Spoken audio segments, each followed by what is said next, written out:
Imagina que você tem 17 anos, trabalhou por um ano inteiro, economizou cada centavo e finalmente comprou o carro dos seus sonhos por $15.000. Aí sua irmã mais nova tira a carteira e seus pais não pedem. Eles te pressionam até você ceder e emprestar o carro. Resultado, ela bate o carro, destrói completamente. E aí vem o pior. Seus pais dizem que não vão pagar. Dizem que não tem dinheiro. Dizem que sua irmã tem TDAH e não pode trabalhar. E dizem que você deveria entender. Ou seja, você perde tudo e ainda sai como a errada da história. Só que essa garota não aceitou isso. Ela saiu de casa e processou os próprios pais. E no final, eles perderam quase $40.000. Eu sou o Capitão Reddit. E essa história tem favoritismo escancarado, terapia que destrói mentiras, divórcio e um final que vai fazer você ficar do lado da filha. Então se prepara, porque isso aqui só piora.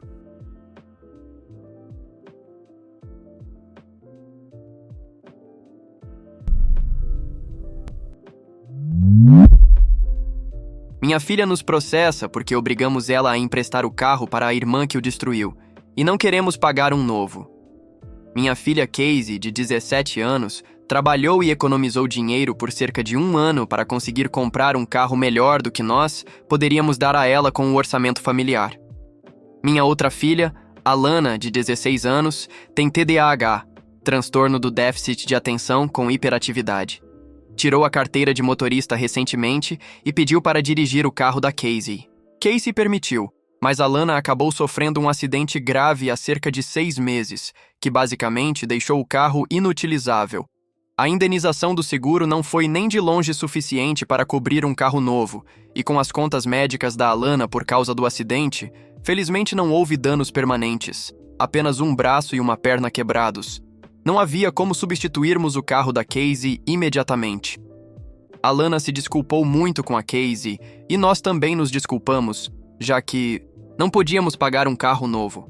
Casey não aceitou nossas desculpas e tem basicamente nos evitado. Ela falta aos eventos familiares e praticamente finge que a mãe dela, a Alana e eu não existimos. Só fala conosco se precisar que a gente assine algum papel da escola. Eu implorei para ela vir para uma sessão de terapia familiar, e ela acabou aceitando, mas com a condição de que Alana não estivesse presente. Na sessão, ela nos disse que não vai retomar o contato conosco até que a gente substitua o carro dela. O que, sendo realistas, só vai acontecer no ano que vem. Quando o terapeuta perguntou como ela esperava que fizéssemos isso, Casey disse que bastava a gente fazer a Alana trabalhar para juntar o dinheiro. O problema é que Alana tem TDAH severo e já tem dificuldade para administrar os estudos. Eu me preocupo que obrigá-la a trabalhar para juntar dinheiro prejudique as notas dela e tenha consequências importantes para o futuro dela. Casey disse: "Bom, ela deveria ter pensado nisso antes de destruir meu carro.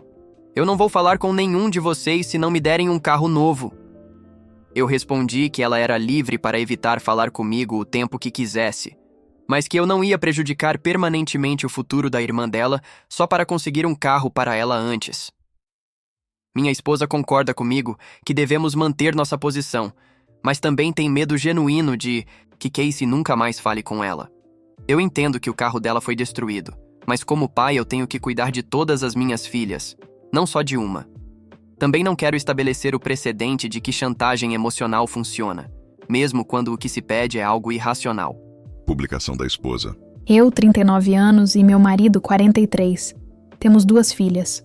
Uma de 16, Alana, e uma de 17, Casey. Casey manteve um emprego estável por mais de 1 ano e conseguiu comprar um carro. Ela conseguiu o carro bem na época em que Alana passou no exame de direção. Então houve um pequeno problema sobre quem iria usá-lo. Depois de um pouco de persuasão, Casey permitiu que Alana usasse o carro, desde que alguém pagasse a gasolina. Dissemos a ela que isso não ia rolar. Alana não tem dinheiro para isso. É o carro dela. Responsabilidade dela abastecer e manter o carro em condições. E foi aí que complicou. Alana bateu o carro há um tempo. Felizmente ela ficou bem, exceto por um pulso e uma perna quebrados, e uma concussão leve. Mas Casey ficou furiosa o tempo todo e parecia ter a expectativa de que nós substituiríamos o carro dela. Ela e meu marido brigaram, e ela levantou os braços como uma criança e simplesmente parou de falar com a gente. Nós a convencemos a ir à terapia familiar conosco, mas não foi produtivo, já que ela e o terapeuta concordaram que o melhor era manter contato reduzido até que o carro fosse pago. O problema é que o carro custou $15.000. Ela economizou cada centavo por 1 ano para aquele carro. Ela perguntava umas 2 vezes por semana se a gente... Resposta era não. Mas era a única coisa que ela dizia. Meu marido parecia não se importar e continuava dizendo que isso ia passar. Até que na semana passada ela fez algumas malas e minha mãe veio buscá-la.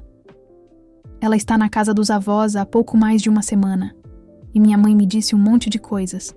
Seja lá o que Casey contou para ela funcionou, porque hoje cedo meu marido e eu fomos informados de que tínhamos 30 dias para substituir o carro por completo, ou ela nos levaria ao tribunal. Eu acho admirável que meu marido queira manter a posição firme, mas do jeito que eu vejo, temos 2 opções. E estou cansada da minha filha não falar comigo por causa de uma merda que não é culpa minha. A Lana está arrasada, já luta contra TDAH severo e agora treme só de pensar em ter que ir ao tribunal. Então eu sentei os 2 e disse que temos 2 opções. Podemos aceitar, pagar $15.000 e recuperar nossa filha, e a Lana vai ter que se virar e trabalhar. Ou podemos deixar meu pai processar meu marido e a mim em nome da Casey, e quase certamente perder. Conversamos com 4 escritórios de advocacia, e todos disseram a mesma coisa. Provavelmente nos custaria quase o triplo no final levar isso para o tribunal. Foi aí que eu disse ao meu marido que não vou me endividar em $30.000 só para ele manter um rancor mesquinho. Ele diz que eu estou sendo manipuladora por usar toda essa situação contra ele e contra a Lana. Eu não estou dizendo que não tenho culpa em parte. Só estou dizendo que no final das contas, devemos algo a Casey, e ele precisa aceitar isso. Não podemos pagar $15.000 para substituir o carro agora, mas se tivermos que gastar o dobro só para perder no tribunal mesmo, eu me divorcio antes de cometer esse erro. De qualquer forma, já estou cansada de não apoiar minhas 2 filhas. Tentamos raciocinar com a Casey e não adiantou nada. Essa batalha já está perdida.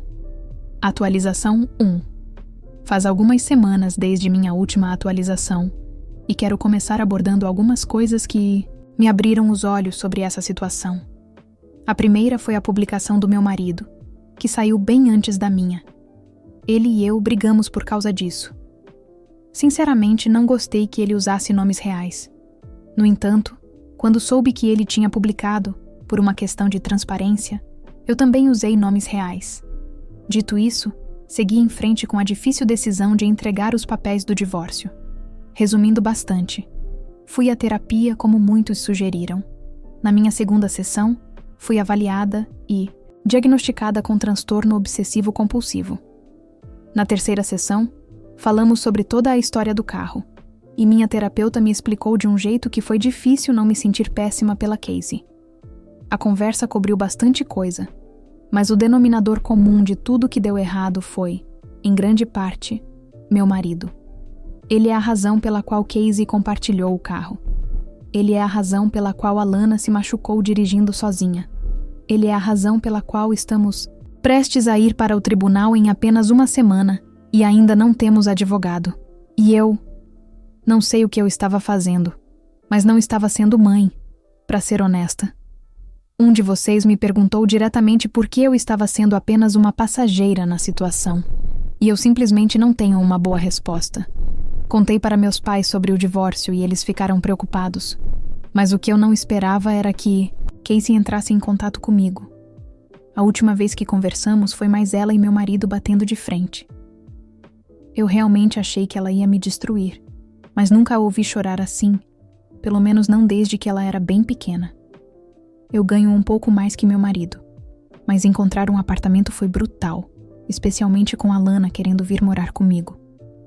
Acho que não fui clara o suficiente sobre o quanto eu quero pagar a Casey primeiro, mas eu quero sim. A maior parte do meu dinheiro está em poupança conjunta, então não tem muito que eu possa pagar agora. Mas meu marido não ia ceder. Não vou mentir, fui egoísta. Eu implorei para Casey me tirar do processo. Disse que pagaria o que pudesse pagar naquele momento, que não era muito comparado ao total, e ela me disse que não era só o carro ou o valor em si que ela queria de volta. Era a segurança de ter algo próprio. E ela me listou provavelmente dezenas de vezes em que Alana teve prioridade sobre ela. Foi muito difícil rebater qualquer coisa. Presta atenção no que ela acabou de admitir. Implorei para Casey me tirar do processo. A mãe, que até então estava do lado do marido, que defendeu a filha mais nova com unhas e dentes, que achava que a Casey estava exagerando. Agora, quando o processo chega, a primeira coisa que ela faz é implorar para ser poupada. Ela não pede desculpas genuínas, não oferece pagar o que pode. Ela pede para ser excluída do processo. É o ápice do egoísmo. A filha mais velha teve que trabalhar um ano inteiro para comprar um carro que a irmã destruiu. Os pais não ajudaram, não cobriram o prejuízo, não assumiram responsabilidade. E quando a filha finalmente busca justiça, a mãe quer ser poupada. Porque, claro, o conforto dela ainda é mais importante do que corrigir o erro. É impressionante como gente assim consegue se colocar como vítima depois de tudo. Ela me disse que perder todo aquele dinheiro é horrível. E eu entendo completamente. Mas a maior perda para ela era que a primeira grande compra da vida adulta dela, algo pelo qual muitos amigos e familiares estavam animados, agora seria lembrada como um desastre que destruiu a família. Ela me disse que sabe que eu não posso substituir isso. Combinamos de tomar café na semana seguinte e fazer terapia juntas, só nós duas. A única condição dela foi que em nenhum momento eu tentasse salvá-lo do processo. Eu aceitei. Alana veio falar comigo até antes da minha última publicação. Ela disse que só dirigiu tão longe porque meu agora ex-marido a pressionou a buscar o pedido do supermercado mais cedo por causa de algo que ele queria cozinhar. Isso também mudou minha perspectiva. Eu tinha a impressão de que ela estava fazendo algo por conta própria, mas até meu marido admitiu. O que me deu uma raiva tremenda, mas fez sentido. Condutora não autorizada em um carro caro, sem seguro e sob pressão. Sim, Alana estava dirigindo. Mas percebi que meu ex-marido tem uma tendência a pressionar as pessoas. Ele me pressionou muito também. Provavelmente pressionou Casey a deixar Alana dirigir em primeiro lugar. Terminamos a conversa em bons termos. Eu devo muito mais a ela do que um café. Mas estou extremamente grata por ela sequer estar disposta a olhar na minha cara. Eu vi muitas suposições fortes de que eu odeio Casey e que favoreço muito mais a Alana. Mas acho que só a segunda parte já foi verdadeira um dia. Eu nunca odiei minha própria filha. Eu estava frustrada com ela por algo que percebi que não era culpa dela. Por enquanto, estou me ajustando a um lugar muito mais silencioso, com meu telefone vibrando sem parar. Estou há apenas 5 dias na nova casa, e Alana parece muito menos ansiosa, pelo menos para mim. É estranho porque meu apartamento não chega nem perto da casa que tínhamos. Mas acho que ontem à noite foi provavelmente a primeira vez que dormi 8 horas desde o ensino médio. Quanto a Casey, eu admito, espero que ela ganhe. Espero que ela consiga o carro dela e mais alguma coisa. Sobre o divórcio, não quero muitas coisas materiais. Prefiro ficar com minha parte da poupança conjunta e tentar lidar com meus próprios problemas, dos quais acho que tenho mais do que eu estaria disposta a admitir há 1 mês. Sei que provavelmente vão me apedrejar, mas quero que saibam que sou grata. A internet é cruel, mas diz a verdade. De uma forma ou de outra, são em grande parte seus comentários que me ajudaram a ver o que eu estava fazendo de errado e quem eu estava permitindo que fizesse essas coisas. E o mais importante, como eu podia parar. São momentos como este em que meu pai me diria que eu não sou sortuda, sou privilegiada. E acho que isso se aplica aqui. Sou privilegiada que minha filha não tenha rido da minha cara, embora pudesse e provavelmente deveria ter rido. Essa é a atualização. Vou atualizar quando Casey e eu nos encontrarmos, se ela se sentir confortável com isso. Depois, provavelmente não terão notícias até que todo o processo e o divórcio estejam resolvidos. Atualização 2. Só quero publicar isso para que toda a escória que me desejou o mal se sinta mal. Que fique na consciência de vocês ter desejado o mal a outra pessoa e que isso volte para vocês. Casey ganhou o processo. Na verdade, os avós dela processaram em nome dela, e com Eric tivemos que pagar quase todas as nossas economias, quase $20 mil. Não só pelo valor do carro, mas também por uma compensação que para mim não faz sentido. Ela nunca me tirou do processo. Na verdade, ela parou de falar comigo logo depois da última publicação. A outra parte importante dos gastos, por causa do capricho de uma adolescente, foram os honorários dos advogados. Como Casey nunca aceitava nossas ofertas para retirar o processo, os honorários aumentaram para quase $17 mil. Então perdemos quase $40 mil por um carro que valia apenas $15 mil. Não sei como isso pode ser justiça. Era dinheiro que eu poderia ter usado depois do meu divórcio. No entanto, nem Eric nem eu ficamos com nada disso. A casa não era nossa e nossas poucas economias foram para esse processo. Tivemos que pedir empréstimos para cobrir o resto.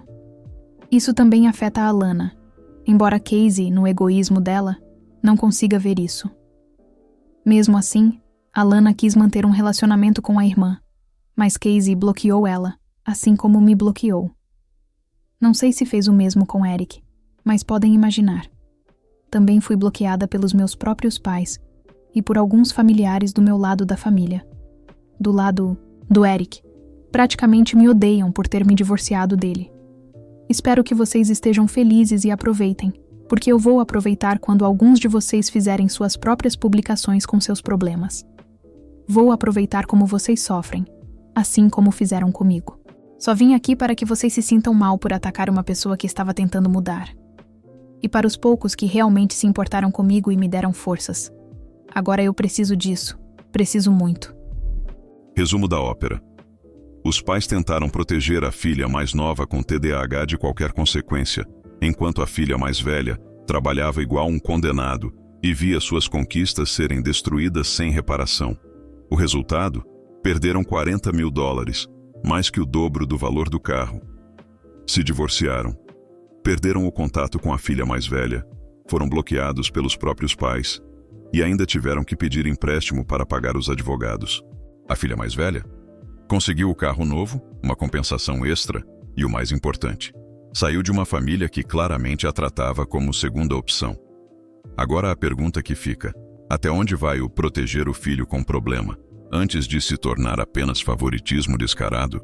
Quando a mãe implora para ser excluída do processo em vez de pagar o que deve, isso é arrependimento genuíno ou só medo das consequências?